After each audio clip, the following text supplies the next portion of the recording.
Today at the National Press Club, the Federal Energy Minister, Chris Bowen. Energy policy has been a fraught business in Australia for more than a decade.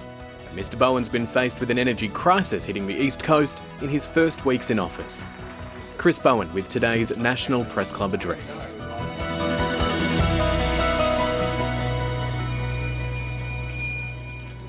Good afternoon, ladies and gentlemen, and welcome to the National Press Club of Australia and today's Westpac address. My name is Andrew Tillett. I'm the Vice President of the club and I'm also the Federal Political Correspondent for the Australian Financial Review. Today's guest is Chris Bowen, Minister for Climate Change and Energy. Arguably no minister in the Albanese government has had to deal with a bigger shock to the system than Mr Bowen, who inherited an energy crisis just days after being sworn into office. He managed to keep the lights on, but how Mr Bowen goes juggling the need for affordable and reliable energy on one hand with Labor's ambitions for higher climate change reduction targets on the other will be crucial to the government's political longevity. If you're following the conversation online, you can find us on Twitter. Our user handle is PressClubAust and our hashtag is NPC. Everyone, please welcome the Minister, Chris Bowen.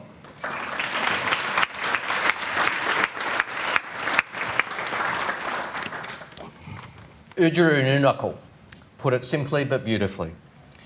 This land was ours, you may recall, before you came along at all. In celebrating the elders of the Ngunnawal and Ngambri people today, I also pay my respects to any Indigenous people present. And I also want to take a moment to specifically acknowledge the people of the Torres Strait. The people of the Torres Strait can't simply be a pro forma addendum to our standard acknowledgement of country. As Australia under the new government rightly focuses on the challenges of climate change in the Pacific, we can't forget that many of our own citizens are facing exactly the same challenges in the Torres Strait. We can't forget it, and under this government we won't forget it. When I leave the Press Club this afternoon, I'll be flying directly to the Torres Strait to talk with elders and owners about the impacts of climate change on them and their country. I'm delighted I'll be joined by my colleagues Senator Jana Stewart and Nita Green, and also by the Assistant Minister for Climate Change and Energy, Jenny McAllister, whom I've asked to have carriage of climate adaptation.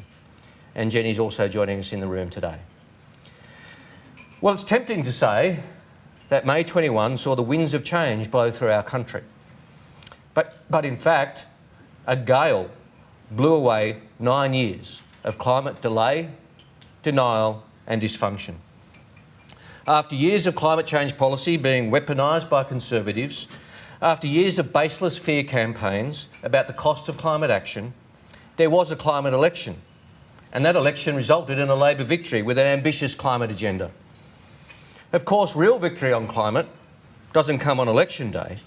Real victory comes with achievement in government, with progress in policy and with a focus on delivery. And today I'm going to focus on Labor's approach to delivery and achievement in climate. Now, of course, as Andrew said, I have had a busy few weeks as Minister for Climate and Energy. You might have noticed. And I'll say a bit about this at the outset. We've seen, in dramatic form in the last few weeks, the real-life results of that delay, denial and dysfunction when it comes to energy policy. This really has been a tailor-made crisis. 9 years of stop-start policy making, direct action, an attempt to abolish and then water down the renewable energy target, an attempt to abolish and then constantly undermine ARENA and the CEFC, an aborted clean energy target, a discarded national energy guarantee, the demonising of renewables, the disparagement of storage as being as effective as the big prawn, campaigns of denigration against companies and CEOs who dared to argue that a well-managed transition to renewables was important, the former government's signature energy investment, Snowy 2.0, running 18 months late. They knew this, of course, before the election, but hid it from the public and from the market, which needs this information to make decisions about new investments. In their final year in office, they oversaw one of the biggest spikes in emissions in 15 years, 4.1 million tonnes. That is their legacy. We know that good climate and energy policy is also good economic policy. It doesn't rely on recession and drought for short-term and temporary emissions reduction. It locks in meaningful emissions reduction. They also knew, of course, that electricity prices were skyrocketing on their watch. but they cynically decided to leave it to the new government to announce the increase in the default market offer. They weren't just incompetent, they were dishonest about it. And all this came at a great cost to the country. A dive in renewable energy investment, not enough investment in storage, not enough investment in transmission. And further uncertainty was created for the market through their announcing of the underwriting New Generation Investments program, which hasn't seen a single watt added to the market. Lots of big announcements, but not 1 watt of generation funded or underwritten by the previous government, despite all the spin. This was the worst of all worlds. They managed to chill private sector investment by announcing that they would invest, but then they didn't actually deliver any of that investment themselves. Now we see the results. And by their early actions, the now opposition are making themselves irrelevant to the debate. No recognition or contrition for their actions. More denigration of renewables by the new leader of the opposition. A unilateral declaration by him, with no reference to his party room, that the opposition will not support the government's climate change bill, despite the benefits for business of enshrining certainty. Bizarre and laughable claims that somehow the new government even talking about renewable energy somehow spooked coal-fired power generators into not working, and an economically illiterate attempt to argue that the answer to high power prices is to introduce the most expensive form of energy that also takes many years to build, nuclear. And so the opposition has chosen to count themselves out of a sensible discussion on the most pressing issue facing our country, climate change and energy. I was interested to see if some bipartisanship was possible in relation to one of the biggest transformations our economy has ever been through. I would have been interested to pursue that. But if their contribution over the last month is anything to go by, they appear not to have received the memo from the Australian people issued on May 21st, and they have, by their own actions, made themselves irrelevant in this debate. And so, enough about them. To the future.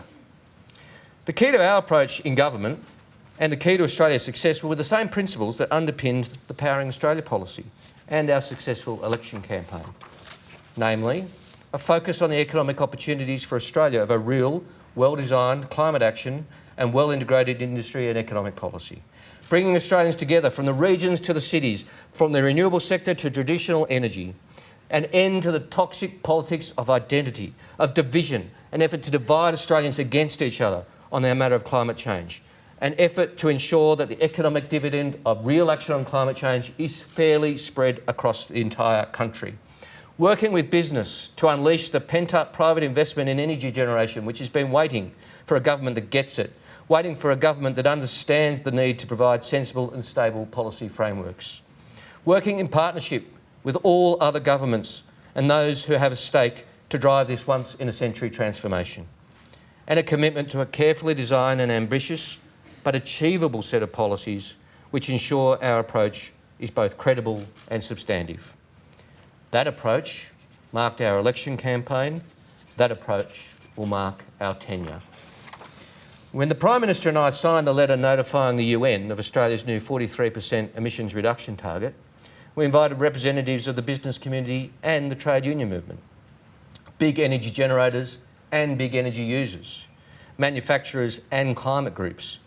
We did that deliberately to underline the fact that we really are all in this together, that it really is time for the climate change wars to end. And this approach will continue in government. Today, I'm outlining the next steps in the government's climate agenda. When Parliament resumes in late July, we'll be introducing 2 pieces of legislation which will progress the agenda for which we received a mandate on May 21. Firstly, the Treasurer and I will take through legislation which implements our electric vehicle tax cut. We promised to cut the tariffs and abolish the fringe benefits tax on affordable EVs from 1 July, and that's exactly what we'll do. Of course, the Parliament doesn't sit until late July, and so we'll ask the Tax Office to make the normal arrangements to ensure it is implemented retrospectively from the 1st of July, in accordance with the usual procedure. And of course, the EV tax cut is just one part of our electric vehicle policy. We also promised Driving the Nation to deliver a fast charger once every 150 kilometres on our nation's highways, to convert the Commonwealth fleet to 75% no-emissions vehicles, to create a national hydrogen highway refuelling network to deliver stations on Australia's busiest freight routes, and the development of Australia's first national electric vehicle strategy. We've already been working away behind the scenes on implementing each of these and are making good headway, and I look forward to providing more progress reports on each element in the not-too-distant future. And secondly, I'll introduce into the House in the first week of sittings the Albanese Government's Climate Change Bill. We've been crystal clear in opposition and in government. We regard enshrining the nation's emissions reduction targets in legislation as best practice. It helps provide policy certainty and stability for the investor community that they so desperately crave. And today I'm announcing the shape of the Albanese Government's Climate Change Bill. It will be simple yet powerful. The bill will have essentially 4 elements. Firstly, we'll seek to enshrine in law our nationally determined contribution of 43% emissions reduction by 2030 and net zero emissions by 2050. Secondly, we will explicitly task in law the Climate Change Authority to assess and publish progress against these targets and advise government on future targets, including the 2035 target. Thirdly, we will legislate a requirement for the Minister for Climate Change to report annually to Parliament on progress in meeting our targets. I see this report as frankly being similar to the Closing the Gap report, forcing the government to be transparent about progress and plans, and frankly, obliging the opposition of the day to share its views and plans as well, to focus the mind of parliamentarians on what the nation is doing to deal with this, our most pressing challenge. And finally, as part of the consequential legislation, we'll insert the nation's targets in the objectives and functions of a range of government agencies, including ARENA, CFC, Infrastructure Australia and the NAIF. That is what we'll put to Parliament. Now, I say publicly and transparently what I've also indicated privately to members of the crossbench. If they have ideas, suggestions, amendments which are complementary to the government's agenda, which are sensible additions to our plan, then I'm happy to consider them in good faith. I say this in the spirit of cooperation. If there's a good idea which improves, not undermines the bill, I'm happy to hear it and we'll work with it. But we won't be entertaining any amendments which are not consistent with our agenda and our mandate. And just as we've been crystal clear that we regard legislation as being best practice, we've also been clear that the legislation is not required. And if the Parliament doesn't wish to pass it, we'll simply get on with the job, as we've already started to do. Now, of course, there's much in our policy agenda that doesn't need legislation at all. High on our list of priorities is the much-needed upgrade to our nation's transmission system. Our grid is not fit for purpose, and our Rewiring the Nation program will make it so. Rewiring the Nation will help us get the renewable energy from where it's generated to where it will be consumed. This will include, under our government, increasingly offshore wind. And it will help us manage the electricity system as we shift to a much higher renewable share of generation. They say the wind doesn't always blow and the sun doesn't always shine, and that's true everywhere. But across our country, it's normally blowing or shining somewhere. And improved transmission will help us get that renewable energy from wherever it's being generated at that time to where we need it. Now, we're fortunate as we embark on Rewiring the Nation that we have the blueprint ready to go. In fact, tomorrow, AEMO will release the 2022 Integrated Systems Plan, the final version of it. The ISP shows our energy mix continuing to change dramatically, predicting the step change scenario as the most likely. The prediction of this rate of change is informed not just by the impressive expertise in AEMO, but by consultation with over 1,500 stakeholders, including energy users and generators, governments, regulators and analysts.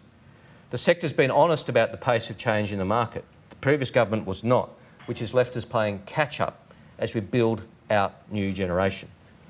The pace of change we are already experiencing represents a massive need for new investment in flexible and firm capacity to complement renewables. That's the focus of the capacity mechanism I'm working with my state and territory colleagues to deliver, ensuring the market is setting the right signal for capacity and reliability we need as we undertake this unprecedented level of energy transformation. Let me be very clear, the capacity mechanism our government delivers in partnership with the states and territories will be utterly consistent with our emissions reduction goals and will encourage the use of new technologies and renewables. The ISP lays out the scale of this over the next 30 years. Electricity demand to nearly double across the grid, storage capacity to increase by a factor of 30, and we already know well the task in transmission.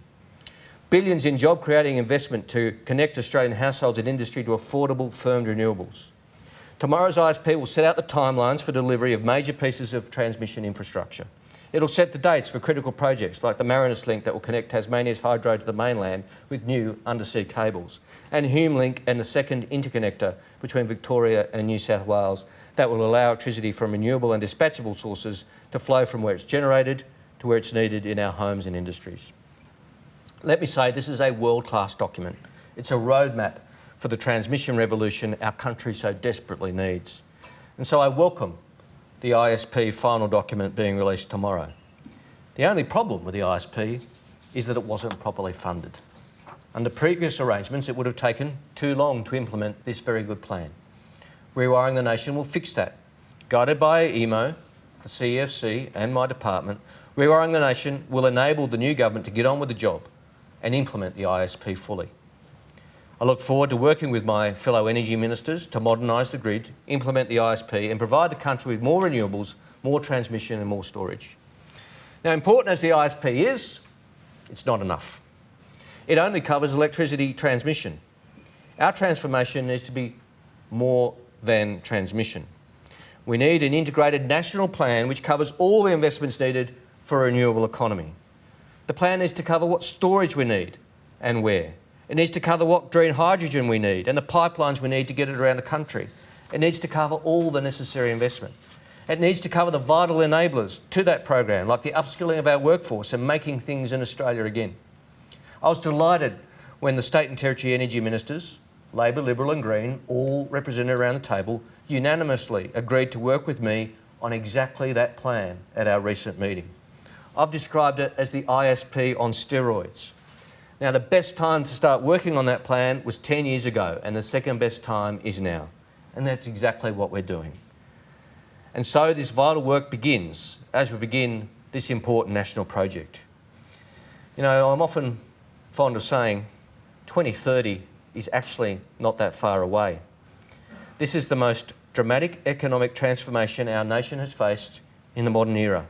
And we have 8 years, just over 90 months to do it. That means we have to be all in. And we are. The federal government is. The states and territories are. They've all expressed a real desire to work with us in the national interest. Businesses, unions are, the country's in, and we're rejoining the global pack.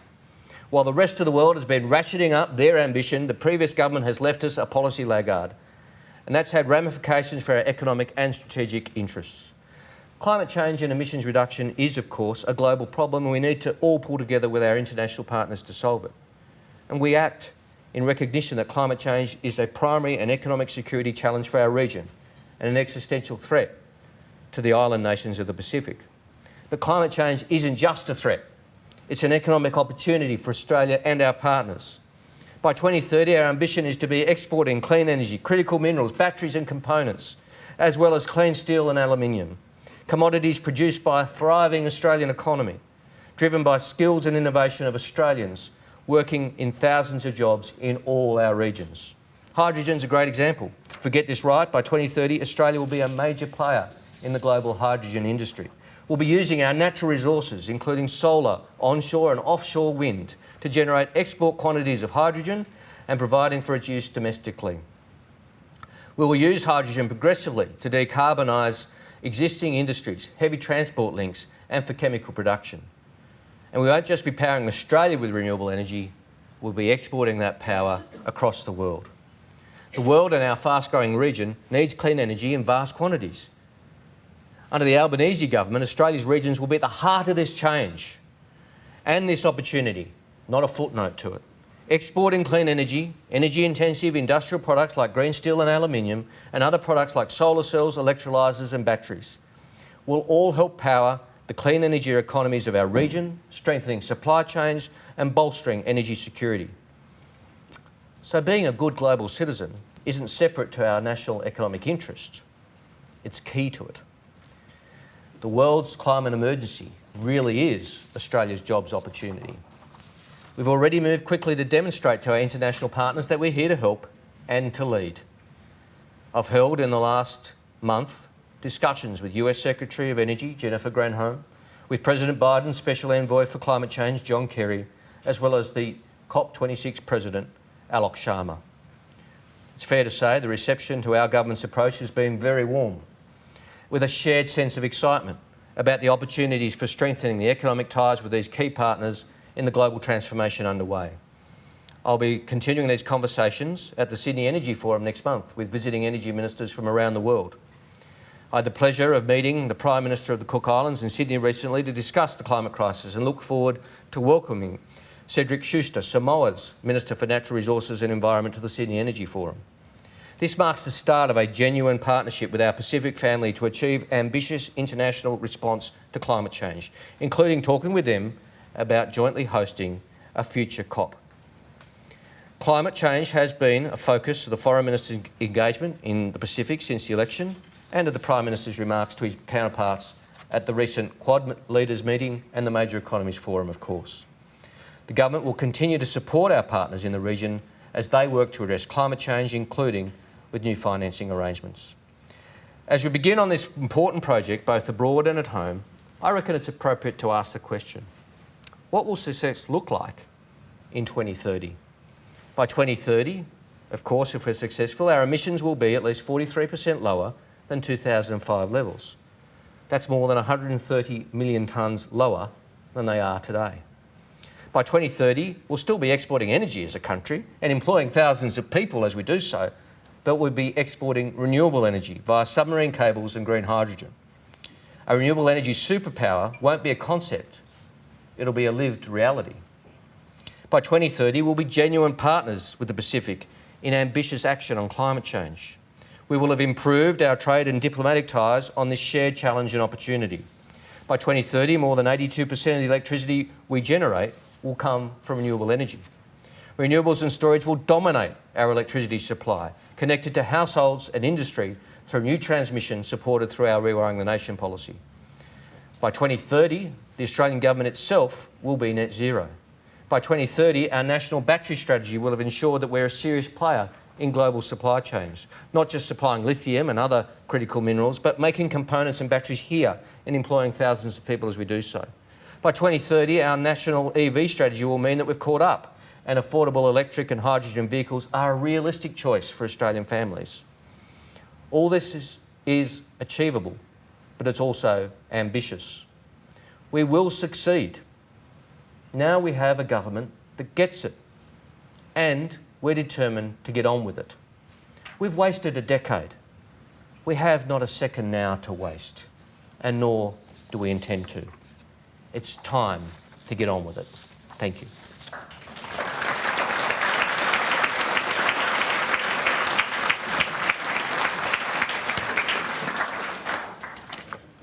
Minister, thank you for your speech there and your outlining of the Labor's agenda on climate.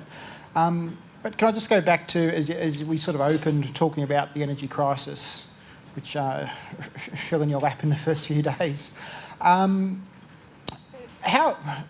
We saw the sort of the unprecedented intervention by our EMO. We saw pleas for people to sort of cut back their energy use in the evenings. How close did we get to the prospect of mass blackouts across the East Coast? And how confident are you that we can sort of avoid similar sort of concerns in these coming months, particularly the colder months? Well, Andrew, our supply was tight at several of the evening peaks. We would have gone through load shedding before we got to blackouts. So load shedding was a possibility we were preparing for. I'm confident that that would have avoided blackouts, but I didn't want to go down the load shedding line either. And working together, we managed to avoid that. No load shedding and no blackouts. And that's a tribute to everybody involved. But it was no easy thing. And as I said, it shows the scale of the problem we're dealing with. Far too many megawatts taken off with not enough megawatts brought on. That's the problem. A deficit in energy generation as well as some market issues. So that was what we were facing. Now, in terms of your question about confidence, I'm very confident that all the people who work together to avoid load shedding and blackouts in the recent weeks will continue to do so. As I've said, we run the risk of major unexpected outages. That's a risk when you've got a system that is under pressure. But any challenges we face, we will apply the same determination to put consumers first and ensure reliable energy supply in those difficult circumstances. Thank you. Our first question for today is Mike Foley. Mike Foley from The Age and Sydney Morning Herald. Thanks for your address, Minister. You mentioned consumers there. Just to stay on that sort of unprecedented chaos that rolled across the grid a couple of weeks ago, as you know, it was the scale of intervention that the market operator had to undertake, forcing generators to fire back up and enter the market when they had withdrawn their power will incur, a big compensation bill under the market rules that they're owed. It's estimated, up in the air, could be in the $1 billion or more of how much that will be. And as the market rules stand, consumers should bear the cost of that compensation as it flows through to future default market offers potentially. So my question is, will the government intervene in the market rules? Do you see a need to rewrite the market rules, or essentially what can you do to help bill payers as inflation costs just rise across the economy? Well, Mike, in relation to the compensation to generators, because AEMO responded the way they did, therefore the compensation regime is different. That was one of the benefits of their intervention, their, as you said, rather extreme intervention, because it means generators are compensated for their actual cost, not necessarily opportunity cost, which might apply under a different set of arrangements. That's a good thing. It'll take AEMO some months to work through the quantums and work through the process. That's, I would say, a 6-month exercise for them to undertake. In terms of market rules, I'm not anticipating any particular intervention in market rules, but of course state and territory energy ministers will examine all the implications of this crisis and examine all possible options to ensure that consumers continue to come first, and that to the degree that we can avoid these short-term challenges in coming months and next year, that every step that has been taken, that can be taken, will be taken. So would you advise bill payers to get prepare for a bit of a hip pocket hit, so they don't get bill shock? Well, we've already seen the increase in the default market offer, which happened a couple of weeks after the election. Of course, was clear to the previous government before the election. They chose not to share that with the Australian people, just as they chose not to share that Stowe was running 18 months late. So we've already seen that. We've been, upfront. We're already seeing that pressure. The next question is from Catherine Murphy. Hello, Mr. Bowen. Can I take you to something that you didn't actually mention in your speech today, and that's the process for rejigging the safeguard mechanism, which will bring down industrial emissions in line with Labor's policy of a 43% cut. Can you give us a sense of how you'll conduct that process, given that's the live real-world test of whether or not the climate wars have ended? And also related, you've backed the capacity mechanism since taking the portfolio and through the crisis of the last couple of weeks. But why? When you could use the safeguard mechanism, you could engage the safeguard mechanism and create an explicit emissions reduction trajectory for the national electricity market, perhaps pegged to the ISP or something else, without having to create a bespoke, separate policy mechanism, which half the states don't like because they didn't trust how Angus Taylor put it to them, and because a number of them think it'll bake in coal for longer. In relation to those, I think, to be fair, probably two questions, Catherine. In relation to the safeguards mechanism, we're beginning the process of engaging in genuine consultation with the sector. It's a big and important policy. We're not going to reduce emissions in Australia unless we reduce them from our top 215 emitters. That's why we embarked on the politically challenging decision, because we knew it would be subject to a scare campaign, of reforming safeguards mechanism. But it was absolutely essential. We listened to the business community, we listened to the BCA, we listened to the AIG, and we embarked on that reform. From opposition, we have a mandate to deliver it. But it is complicated, hence a serious process of consultation, hence the 1 July 23 start date. So, it could not properly be done this year. We could not, in all good conscience, make such a big change without proper consultation. We'll be issuing the first round of consultation documents in August, probably another round in December. We'll be engaging very clearly with the sector. We've already done that from opposition to some degree, but now, of course, in government we will engage in further detail. The Clean Energy Regulator, who's here today, the new department whose secretary's here today, will be helping lead that consultation, and that will be a very real process, because there's many detailed issues to be worked through, but our very clear intent is there in our election policy. In relation to the capacity mechanism, I don't quite agree with you, Catherine, that we could achieve a similar aim by some reforms, further reforms to the safeguard mechanism. They're quite different things in my view. We do have a capacity problem. And the way to do that, the way to deal with that, in my view, is a capacity mechanism, as is quite common around the world in similar economies. Now, I accept your point that there's a lot of cynicism, because under the previous government it would have been used to keep generators alive that shouldn't be kept alive. It would have been used for that purpose. Under us it won't be. Under us it will be used as a genuine safety net as we undertake this very significant transformation in the economy. We need that safety net. The last few weeks have reminded anybody who needed reminding that we need that safety net.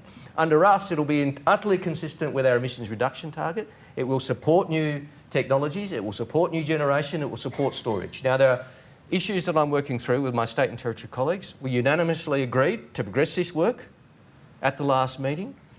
I mean very genuinely, I've appreciated the spirit in which all the state and territory energy ministers are engaging with me on it. It is a complex task. I'm very confident that when I announce the capacity mechanism that's been worked through with the state and territory ministers, the ESB has provided a good start to that work. It's now increasingly handed over to us to work those issues through. We need that safety net, as I said, under that transformation, but it will complement the transformation to renewables, not get in its way under us. I accept the cynicism that it might have happened differently under previous management. Our next question is Greg Brown. Greg Brown from The Australian. Mr Bowen, Labor's pre-election modelling assumes electric vehicles will account for 89% of new car sales by 2030, well above the former government's prediction based on their policies on 29%. Now, experts, including the Grattan Institute, say they can't see how this will be achieved based on Labor's already announced policy initiatives, which you went through today, noting that free trade deals do make the tariff exemption largely redundant. So what is the assumption behind the massive growth in EV sales under Labor? And will the government need new policies in this space, such as vehicle emission standards, to make the 89% prediction a reality? Thanks, Greg, but to be clear, the assumptions in the modelling are just that. They're assumptions, they're not policy decisions in relation to those figures. So we didn't have a target of meeting any particular EV rate, so that's not a policy decision, that's what the modellers have worked through. Some of that will be natural increases, other of it will be as a result of policies. But we're very committed to increasing the penetration of electric vehicles and increasing the penetration of electric vehicles at an affordable rate. And there'll be a lot of flow-through impacts of our policies that we've already implemented, in the process of implementing and have announced. For example, one example, our commitment to take the Commonwealth fleet to, in the first instance, 75% no emissions. Very important. One, because the Commonwealth's a big fleet, 10,000 cars. But secondly, the Commonwealth turns over its cars every 3 years. That leads into the second-hand market. At the moment, you can't buy a second-hand electric car in Australia. And as we all know, if you really want an affordable car, it's almost certainly a second-hand car. So if you're in the market, if you're in the place of the market, as many young people are, for example, buying their first car, they'd love an EV, but you can't get one second-hand. When the Commonwealth fleet starts to roll through and we have the Commonwealth disposing of its electric vehicles in 3 years after they've been purchased, you start to get a second-hand market. Same with private fleets. Our FBT discount and our tariff discount has its biggest impact, I'm happy to concede, on fleets.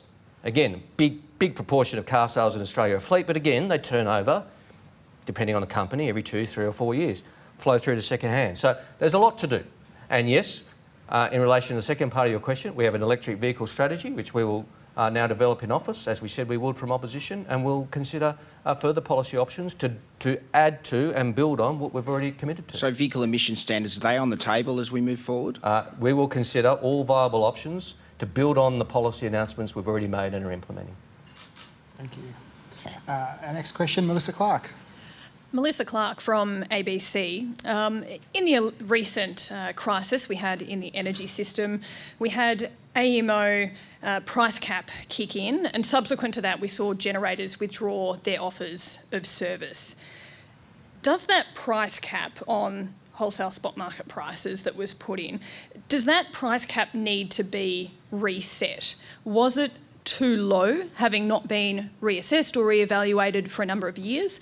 Are you reviewing where that price cap kicks in? Well, thanks, Melissa. What I'm mainly interested in reviewing is the causes, not the symptoms. And the fact that prices hit the cap was a symptom, not a cause. Yes, it had flow-on impacts on the market and forced AEMO's actions. That is true. But that wasn't actually the driving problem. The driving problem is a range of factors. Yes, there are international geopolitical factors, of course, as I've readily acknowledged. There are coal-fired power outages, some of which were anticipated, many of which weren't, because we're reliant on an ageing coal-fired fleet, because of the lack of investment in new energy generation under previous management. All these, we had floods in coal mines, which is nobody's fault, but the fact that we weren't prepared for this perfect storm is the major problem. And that is what drove the crisis, not a particular price cap. That was just a symptom. Now, as I said, energy ministers will in due course work through very carefully and methodically anything we need to consider arising out of the situation. But I'm mainly focused on the things which drove the crisis, not which were results of the crisis. Most of those factors are still present. We could well hit that price cap again. Do you anticipate that that price cap will be reached again this winter? I will be monitoring the situation closely with AEMO. I'm not about to start making predictions other than whatever needs to be done will be done to keep the lights on, just as we did in recent weeks. Thank you. Amelia Dunn. Hi, Minister Bowen. Amelia Dunn from SBS World News. Just on from that question, Japan is going through a heat wave right now, and the Japanese government has asked their citizens to not use lights where possible, turn off the aircon. Obviously, we've just seen the same thing, but in the opposite. Of course, Australia has a very hot summer coming up. Is it possible that, as we just asked, we're going to hit that point again and we're going to see people like you get up and ask Australians to turn off their aircon? And are you discussing that with nations like Japan about how we solve these crises?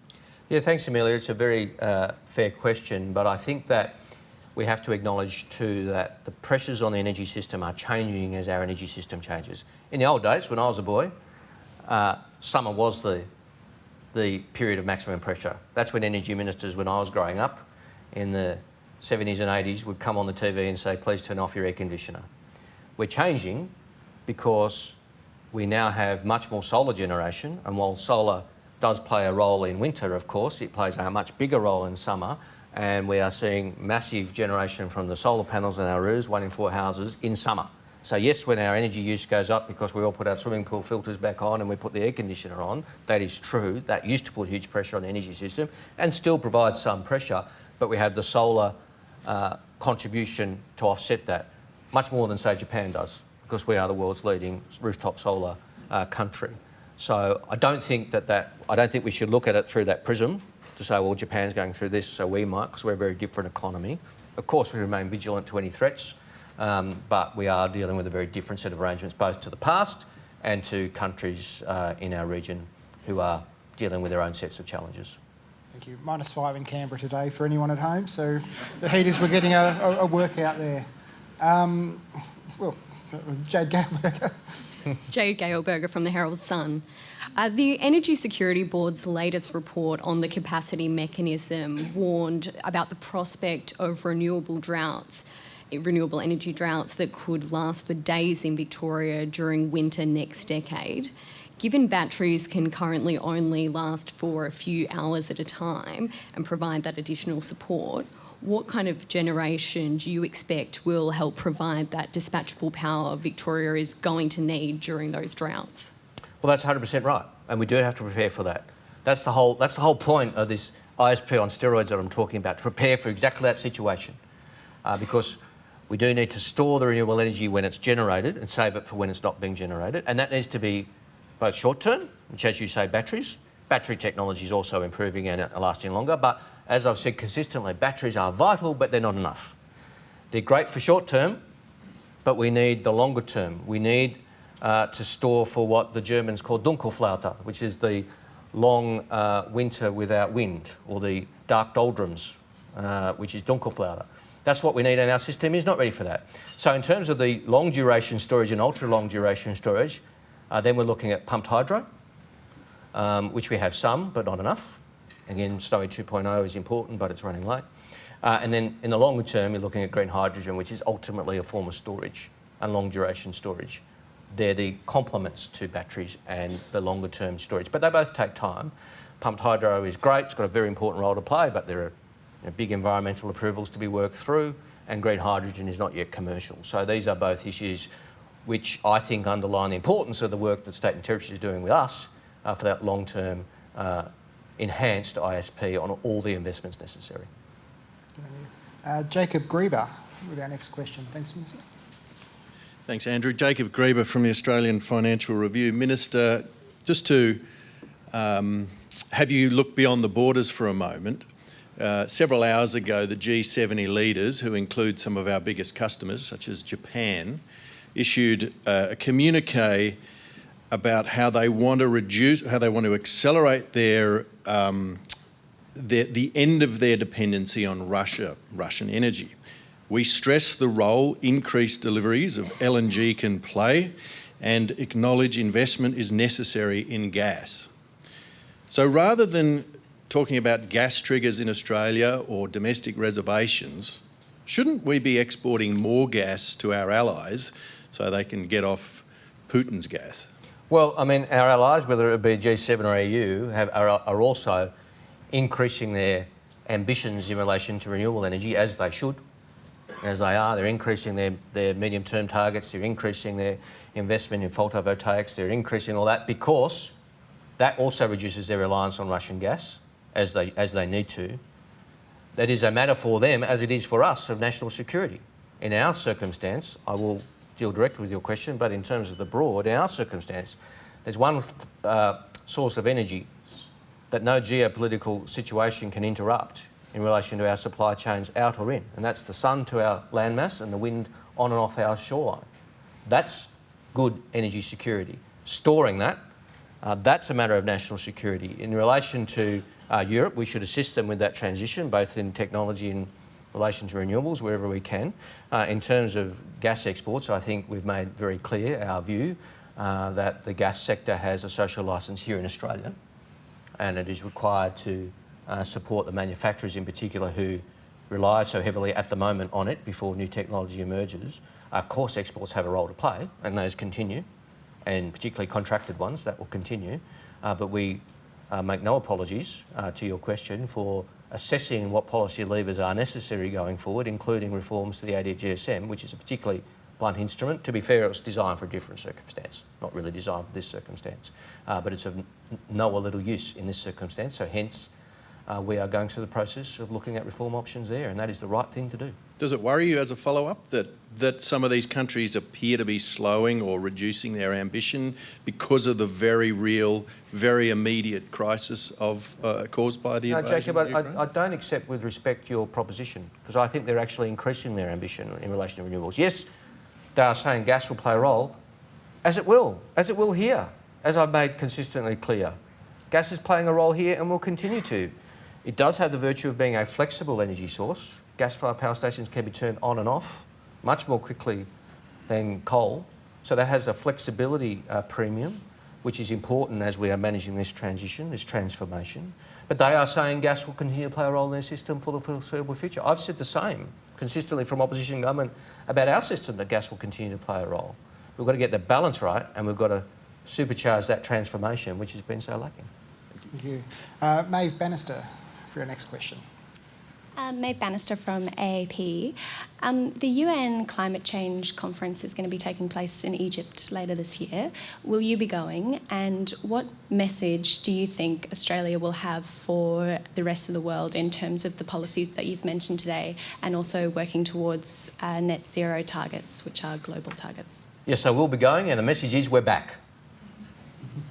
Australia's back at the table as a world leader. That's the message I'll be taking to Egypt and this COP. And as I said before, if my conversations in the early stages are anything to go by, the response from our partners will be very warm and strong, as it has been from John Kerry, from Jennifer Granholm, from Alok Sharma.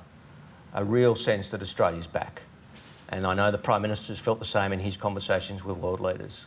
And I expect that to be reflected in Egypt. Can I just ask a bit of a change of pace question? We've seen the Governor-General today have to apologise for making a video endorsing a Canberra Builders Works doing his home renovations. Now, this was on his private home. It was paid for out of his own pocket. It involved the spending of taxpayers' money. But I just was wondering, as a senior sort of minister in the government, what your reaction is to that, and what does it say about the Governor-General's judgment? I think the Governor-General has said he's made a mistake and apologised for it. I think that's fair enough. I mean, I don't think we should be, second-guessing. He's made an honest error, and he's done the right thing by acknowledging that error and apologising for it. And I think reasonable Australians will accept that apology. Thank you. Our next question, Simon Gross. Simon Gross, Canberra IQ. My question's about carbon offsets. But first, I just want to check my numbers on the 43% target. 43% reduction on 2005, when our emissions peaked at 641 million tonnes. 43% of that is 275 million tonnes. Brings you down to 366. That's what your 2030 target would be. 351. 351. Okay. You're coming off last year, which was 488 million tonnes. Correct. So you, as you said in your speech, you need to cut it about 130 million tonnes between now and 2030. Over 8 years, that's an average of about 15 plus million tonnes a year.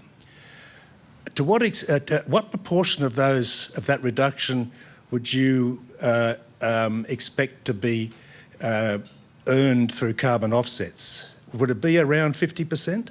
Well, it depends about what sector you're talking about. Yeah, it won't be much overall. Well, it won't be much in transport. Won't be anything in transport. It will be a reasonable amount in safeguards, because safeguard facilities will have options as to how they meet the target reductions that are set out by the Clean Energy Regulator in my department that they're obliged to achieve under the safeguard reforms. And so offsets will be an important part of that, and we've said we'll create a new safeguard offset, which will be similar to but separate to ACCUs. And they will play a role, and they should play a role, and that's why it's important we get the governance of those carbon credits right, and so that's why we're having an integrity review, which I'll say more about in the not too distant future. But a reasonable amount will come from offsets, particularly around that safeguards and industry sector, not electricity or transport or the other sectors. So your modelling for your target doesn't include some kind of ballpark for offsets? No, it does. It does in relation to safeguards. I'd have to check the exact figures, but it does go through an expected or predicted amount which would be offset by offsets, or which would be achieved by offsets. That's in the modelling. Thank you. Our next question, Matt Calloran from Courier Mail. G'day, Minister. Matt Calloran from the Courier Mail. Thanks for your time. In the lead up to the elections, part of your Powering Australia policy, you promised voters electricity price cuts of up to $275 by 2025. We've just seen some sustained record high wholesale electricity prices, which will be flowing on to consumers, as Mike Foley touched on, potentially compensation to the generators also being passed on to consumers.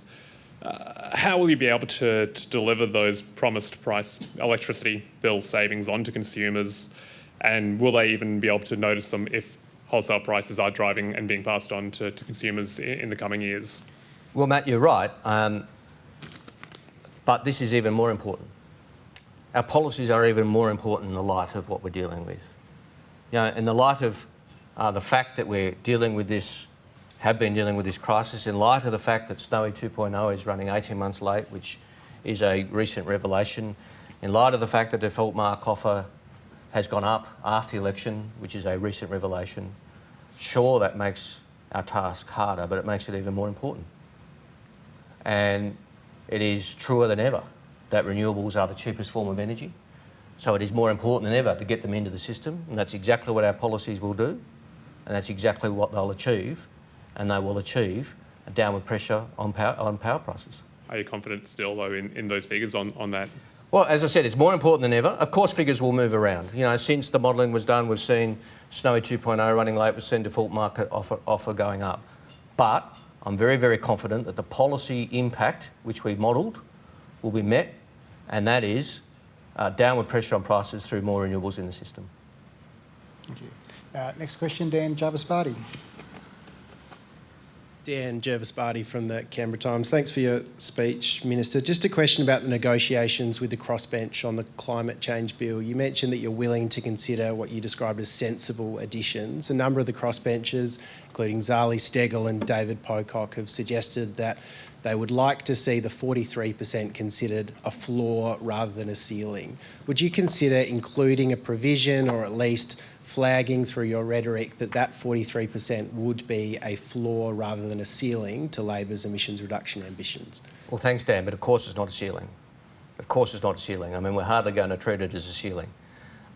It is the modelled impact of our policies, and that's what we reflected in our legislation. But in terms of your question, which is a fair one in relation to our rhetoric, I draw your attention to our nationally determined contribution, which the Prime Minister and I sent to the United Nations a couple of weeks ago. It says, our aspiration is that the commitments of our industry, states and territories and the Australian people will yield even greater emissions reductions in the coming decade. That's what we told the UN a couple of weeks ago. I guess the previous government might have used the term meet and beat. If that's the way you want to describe it, that's fine. Just go to a quick follow-up to the Greens they would like to see a temporary moratorium on new coal and gas. They said that's prior to the election, that was almost a red line. Is that something you would describe as a sensible addition to your bill that you'd be willing to consider? No, because there's environmental approvals to go through in normal processes. I understand, you know, the Greens' position. I respect the mandate they have from their voters. I would put to them we have a mandate from the Australian people as the party that formed majority in the House of Representatives. As I said, and I've said the same to the crossbenchers, both Greens and Independents. Happy if you've got sensible suggestions which complement our agenda, more than happy to look at those. Some that might be changes to the bill or additions to the bill. It might be other things that we can work on together. I mean, we are actually all in together, and I have worked pretty hard to develop a good and respectful relationship with the crossbench in the first month. Because, you know, we are all after a country which pulls its weight and seizes the jobs opportunity. But anything which is inconsistent with our mandate and our agenda is not something that we'll entertain. What's the danger? You've said, the Governor said, you know, you don't necessarily need to legislate 43%. What's the danger if we don't get that legislated? I think, Andrew, it's about certainty and stability, mainly for the business and investment community. It sends a signal, if a parliament hasn't legislated, that maybe the country's not serious, and maybe a future government, heaven forbid, a Liberal government, might walk it back. If you've legislated it, I just think it's a best practice. It just provides that certainty for business. That's why we're seeking to do it. I'm not sure I'd use the term danger, but that's the downside of not legislating. Yeah. So essentially lock in perhaps a future sort of coalition government if we have one between now and 2030. Well, I mean, you know, the Parliament will have legislated if we're successful in getting the legislation through, which I hope to be. And, you know, certainly intend to be. But, you know, as I said, as I've been crystal clear from opposition and in government, position's the same. We'll seek to legislate, but if the Parliament doesn't wish to legislate, I mean, we're not going to spend 3 years, you know, arguing about the legislation and sending it back and forth. We've already notified the UN. The legislation is good practice to lock it in, but we're just getting on with it. And if the Parliament doesn't want to legislate, we'll just continue to get on with it. Next question, Anna Henderson. Anna Henderson, SBS and NITV. You're heading to the Torres Strait imminently. What can you offer the people of the Torres Strait? What is the infrastructure cost that you're expecting, and what are the islands going to look like over the next decade? How many more seawalls will you be expecting? And I'm sorry to create a shopping list here, but the question that the Torres Strait Islander communities is asking is, what's the long-term ambition of the government to help us, and what is that long-term ambition? And a fair question, but I think to be honest, I'll be better placed to answer that when I come back. I mean, that's why I'm going. That's why Jenny's coming with me.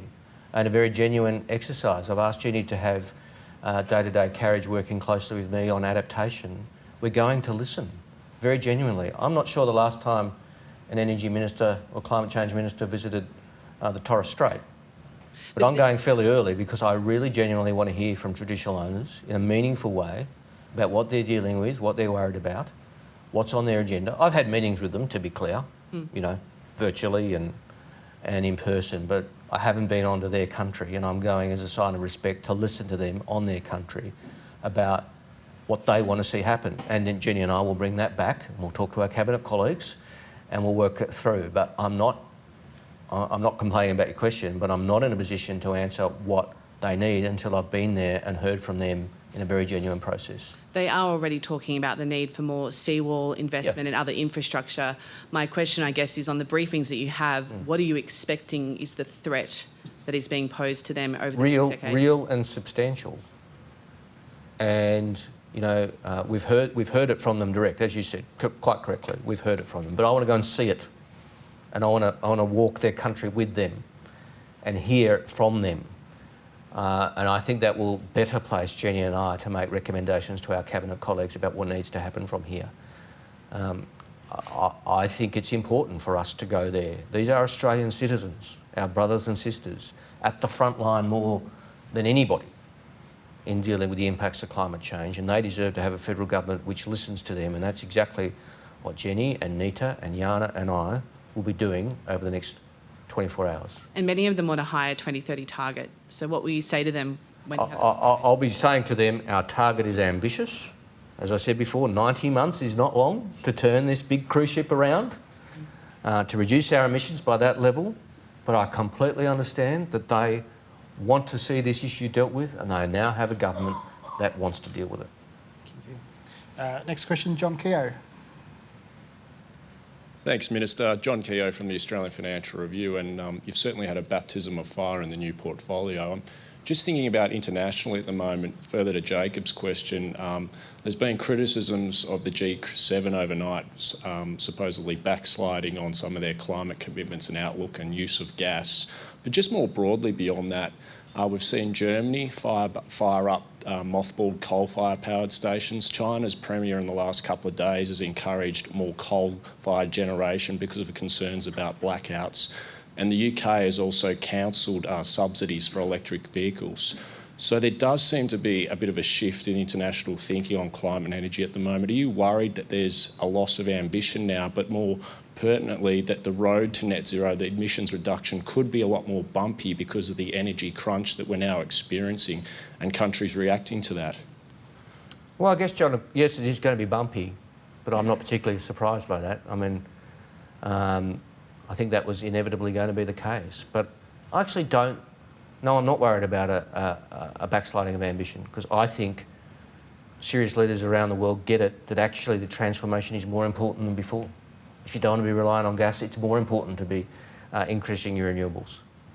Yes, there's short-term challenges, you know, people having to, in our case, you know, try and get our existing coal-fired power stations working when they're breaking down and getting coal to them. That's been a challenge for me and my state and territory colleagues in recent weeks. But all that is a daily reminder to me, and at some points during this crisis, 4 or 5 times a day, in my briefings by email, about how important this transformation is and how it's more important that we get on with it, so that if this situation happens again in a couple of years' time, AEMO can say to me at that point, well, it's okay, Minister, because we've got all these batteries that we're calling on now, we've got all this storage, we've got an improved transmission line so we can get the power more efficiently through.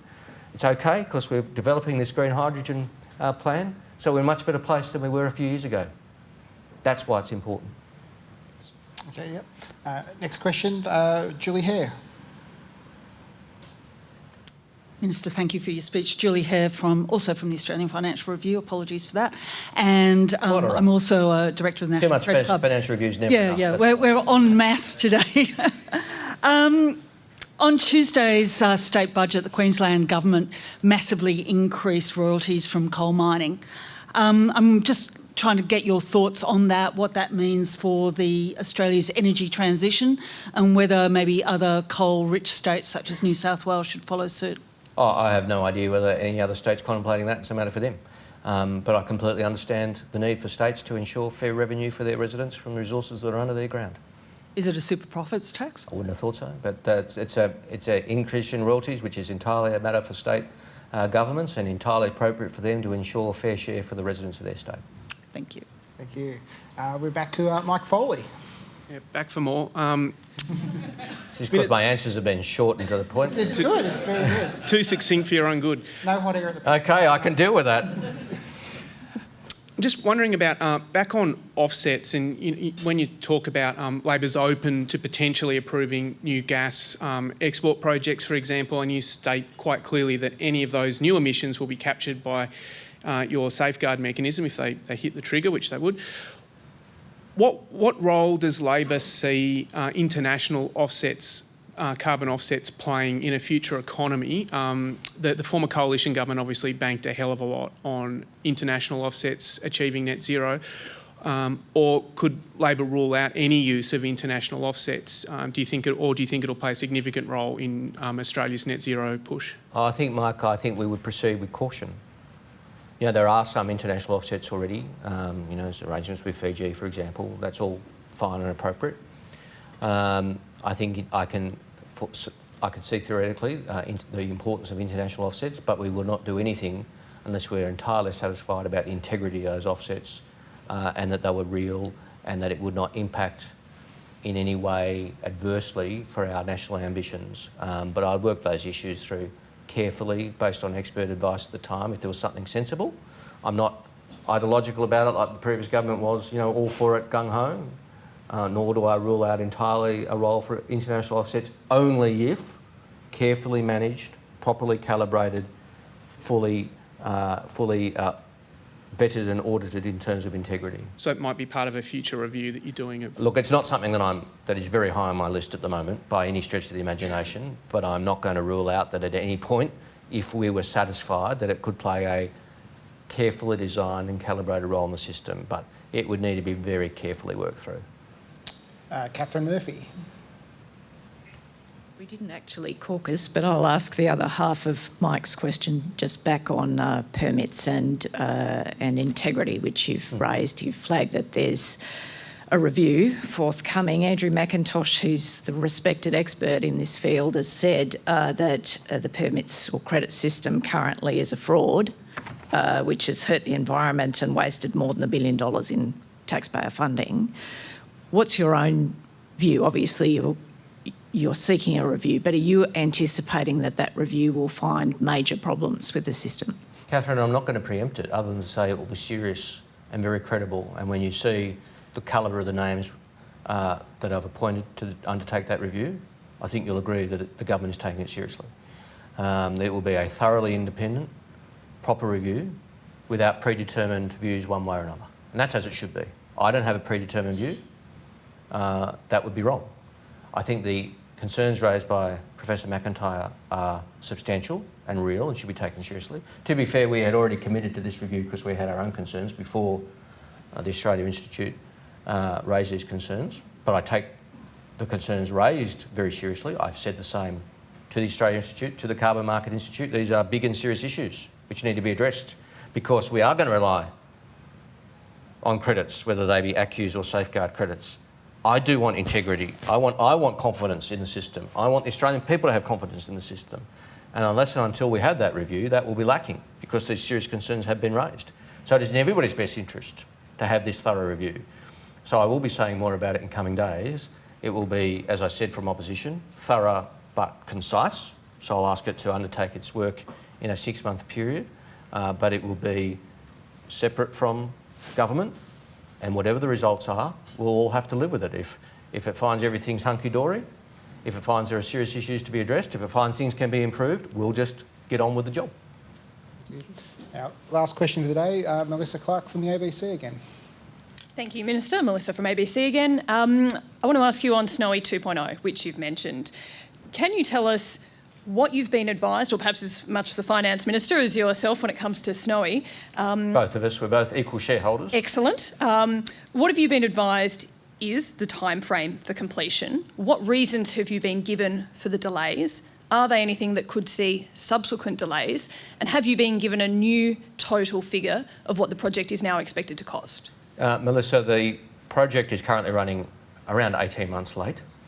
There are a range of factors which have led to this. To be fair, this is a big and complex project. You know, some very steep tunnelling to be done.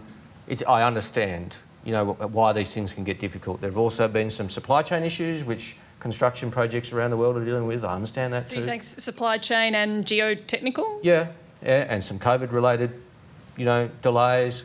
All this is factors. I just would have preferred that the previous government was upfront about that instead of, you know, their signature policy. Well, the signature's pretty smudged because it's running so late. Now, Snowy will work to try and reduce that 18 months, as they should. But I also have to be honest with you and say, of course, there's risks as well. But 18 months is the current best assessment as to how late it is running. Then you have a separate issue about transmission, of course, because it's got to be plugged in. It can generate all the electricity you like, and unless you plugged it into the grid, it's not going to do much good. That's a separate issue. I also would have liked to have seen more progress on that in the past as well. But we'll continue to work to rectify both of those issues as best we can through all the levers of government we have available to us. Do you have a figure, an updated? No, I haven't been provided with any particular cost blower figure, no. Thank you. Unlike Snowy 2.0, we're not running late, but let's conclude on that note, ladies and gentlemen. Please thank the Honourable Chris Bowen.